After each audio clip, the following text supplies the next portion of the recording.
stop and think, and we just go on our phones, and he's like everywhere, which is, it's nice to see like all the good stories, but just think about it again and not fair kind of thing.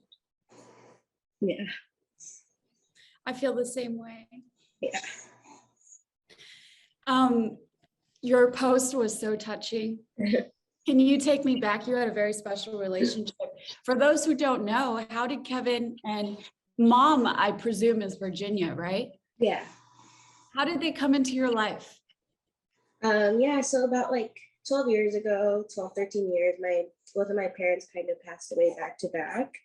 And at that time, my brother was in and out of the Marines, so he had his own thing going on, and I needed a place to stay. So I was asking some of my high school friends I was close to if they had a room for rent, and like I'm willing to pay, whatnot.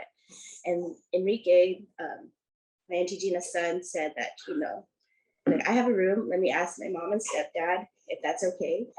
And she said that they would want to meet me. They just want to, like, make sure, I don't cause trouble, just want to know what kind of a girl I am. So I was like, yeah, of course.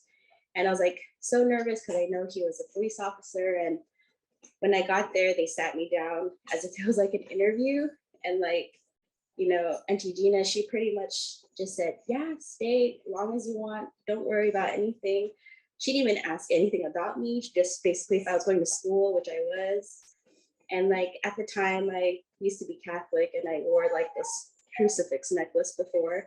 And the only thing Uncle Kevin asked me, he didn't even ask me, he just said, are you okay with me cussing around the house sometimes? Because that's what I do. I was like, you can do whatever the hell you want.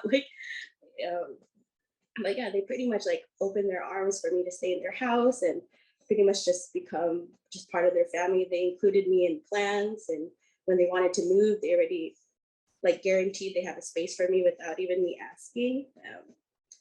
So just from that start, I even asked Auntie Gina recently before he passed away, like, what made you want me to stay in your house? Just curious, like, you pretty much let a stranger in your house stay with you. And she said, no, we knew you were good. From what Enrique said, we knew that your mannerisms are fine. And they were just so nice to let me stay with them and just pretty much be part of their family, even up until now. They're very involved with my kids. Did you ever ask him why he did not hesitate to welcome you into his arms, into his home? He pretty much said, same as Auntie Gina, we know you just go to school, we know you just work in school, and there's like nothing like raised any flags about you. But we have a joke that like he probably did a background check on me already, kind of thing. How did he play the role of dad in your life?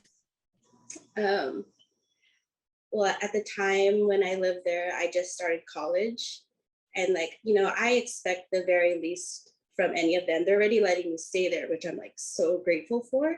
But he always like made sure there was a spot for me in the driveway so I didn't have to park far. I would grocery for myself just because I was just one person. And then him and Auntie Gina would kind of like take note what kind of foods I like to eat in the morning, like grab and go foods. And they would buy like Costco sizes of it. And it was just like, okay, that's a lot. And just he would wash my car sometimes when I don't even ask him to. And I would like be very grateful for it. He goes, don't even mention it. There'd be dinner when I get home from college, which again, I do not expect for them to do, but yeah, he's just like, "Go, come eat. I know you just got back from work and school." You were his daughter. Yeah, so he just pretty much just filled in as a dad, just made sure. And like, I remember one time when he gifted me with like a flashlight. I was like, okay, but the flashlight it came with like a blinking light that's makes sure people know where you are. It came with a blade. It came with like, in case my car submerges in water, I can get out. Do you know why he was doing this kind of work? I feel like, to be honest, it was half for fun. Like, he enjoyed doing it. He enjoyed going to work. I know sometimes he would be here in Mountain House with us, and like he would get phone calls like, oh, I can't today, I'm with my grandsons. And he would always, put us in priority if ever we needed him. But other times when he's there, I think it's generally he likes it. I mean, although he's retired, this is what he enjoys doing, like just helping people in general. Because if it's not helping other people, he's helping us, just always helping other people. And tell me what kind of grandpa he was. What kind of grandpa was in Kevin? One of those like over the top, but it's okay kind of grandpa. Like he would always ask what's the boys are into, and if we said like at one point they were really into cars, they bought like this 2-3 feet tall Hot Wheels thing with like 50 Hot Wheels to go with it, and it was just like, wow, that's a lot of cars. But you know, the boys love it. Just seeing them play with Uncle Kevin and Gina was like really sweet. If I told them like they had a dinosaur phase right now, or a little bit months ago, they bought like, I think I showed you the picture, it was like a 6-foot inflatable dinosaur. And they're like, oh yeah, do you want to take that home with you? I'm like, oh no, that can stay right here at your guys' house. And then it turns out they actually bought 2 and they gave us the other one. Oh. He loved really he really loved being a grandpa. He really does not mind embarrassing himself for them to smile and be happy. And like even our oldest, Titus, he's like just newly potty trained, and I mean, one of the funny things, he would go like, I want to show grandpa my underwear. Like he was just so excited to show him like new things, new toys, and it was just really sweet. Like they always go over the top with the boys. Yeah, I look back at our text after he passed away just to, just read. Turns out like, I know he's kept like Father's Day cards for me.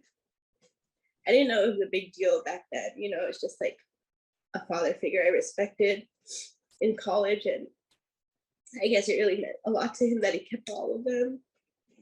And just seeing his texts, like when I would greet him Father's Day, he just, at minimum, he just goes, I'm just really grateful to be part of your family. Like you've let me like, be part of the boys' lives. I was like, of course, like there's like nothing to give. Yeah, I mean, like that's not a big deal at all. Like, of course I want to be part of their lives, I know you felt, go ahead. You said he. He just constantly is always just giving. Like, I don't even know when he takes a break. He's just always giving. I see that. He didn't just watch over us. Even if he wasn't hired by our station, he would watch over us, or vice versa. He would watch over other people, not just if he was assigned to me. Mm-hmm.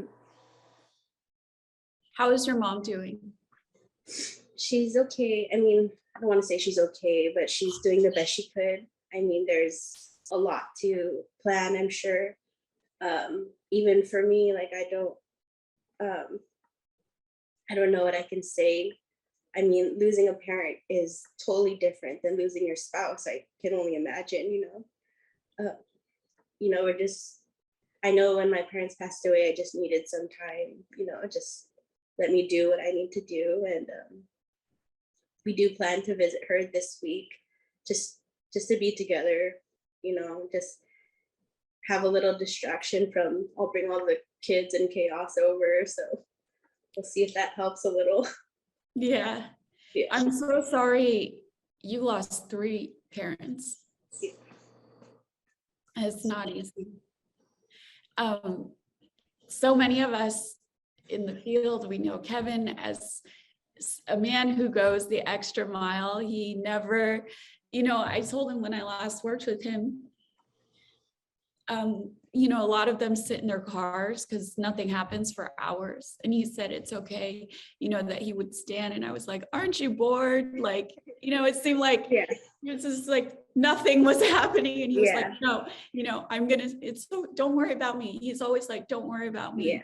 What do you think? I guess, how would you describe him? Because I know him as someone that always is like, when it comes to his work, he's an A+ guard. Oh, yeah. I mean, even when he knows if we're coming over or they're coming over, I always try to make food for them, because if I don't, they're going to go over the top on buying food for them. my oldest Titus is very picky. And so he knows that. And I told him, like, yeah, just buy pizza. He's fine with pizza. There's only like 4 of us adults, and the kids, they barely eat anything. And he buys like 3 large pizzas. Like, who's gonna eat all of this? What do you think he would say about what everyone is saying about him? Oh, for sure. He would just probably get all red and just say, like, stop, just stop. Like, don't even talk about me. It's nothing. It's like, and just knowing that's how he is, but just seeing how many like police departments are like so supportive of him, it's almost like overwhelming. Like, this is, I lived with this guy, like this hero, this celebrity, like, and this whole time I didn't know it, kind of thing. It's just, I can't believe how many people knew him, and how many people came together and just, grieve him together. It's just overwhelmingly like made me so proud that like I can pass this down to my sons. Like, this is your grandpa, dude. Like, he's pretty cool. Cooler than any superhero you guys are into right now, okay? He is a superhero. Yeah. Won't ever forget him. Yeah.